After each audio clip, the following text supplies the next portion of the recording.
احنا النهارده هنتكلم عن واحد من اهم المفكرين والكتاب في تاريخ مصر، وهو طه حسين. الراجل ده مش مجرد كاتب، ده ظاهرة، حد عنده إصرار وعزيمة مش طبيعية. قدر يغير شكل الأدب والفكر في مصر والعالم العربي كله. تخيل معايا كده، طفل صغير في أوائل القرن العشرين في بيئة بسيطة جدا يفقد بصره وهو عنده 3 سنين. أي حد مكانه كان ممكن يستسلم، لكن طه حسين لا، قرر انه يتحدى كل حاجه ويكمل تعليمه، مش بس في الازهر، لا، ده كمان كمل في الجامعه المصريه وسافر فرنسا وكمل تعليمه هناك. يعني واحد فقد بصره لكنه كان شايف ببصيرته اكتر من ناس كتير عندها نظر. وبدل ما يكون مجرد شخص عادي، بقى واحد من اعظم العقول اللي اثرت في الادب والثقافه في العالم العربي كله. كتاباته كانت جريئه، افكاره سبقت عصرها، وكان دايما عنده رغبه في التغيير. بس الابداع ده مش بيجي فجاه، وراه مراحل طويله بيعدي بيها اي مبدع، وده اللي هنتكلم عنه النهارده.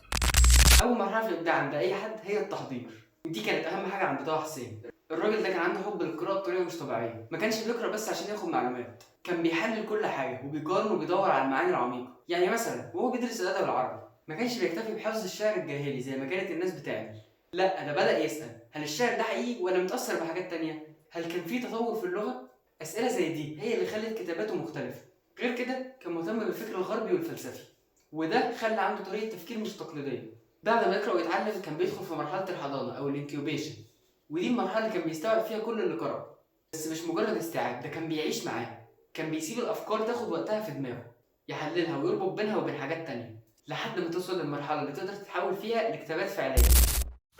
بعد ما الافكار تتخزن في دماغه وتبدا تترتب بيجي بقى الالهام، اللحظه اللي بيحس فيها ان عنده فكره جديده او منظور مختلف لازم يكتبه. الالهام عند طه حسين ما كانش مجرد فكره تجيله بالصدفه، لا ده كان نتاج شغل عقله المستمر.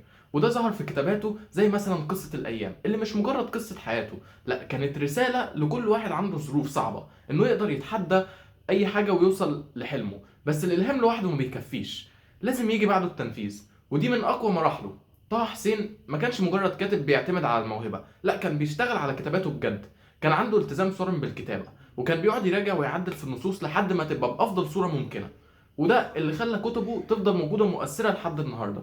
وعشان كده طه حسين ما كانش مجرد كاتب أو مفكر، ده كان نموذج للإبداع الحقيقي اللي قايم على الفكر، البحث والالتزام. طه حسين ما كانش مجرد كاتب، كان صاحب رسالة، وكتاباته كانت دايما بتدعو للتفكير والحرية. بدايته كانت مليانة صعوبات، لكنه أثبت إن الإرادة والمعرفة يقدروا يكسروا أي قيود. ولحد النهاردة اسمه باقي وأفكاره لسه بتأثر في الأجيال الجديدة، وده المعنى الحقيقي للإبداع اللي بيعيش للأبد.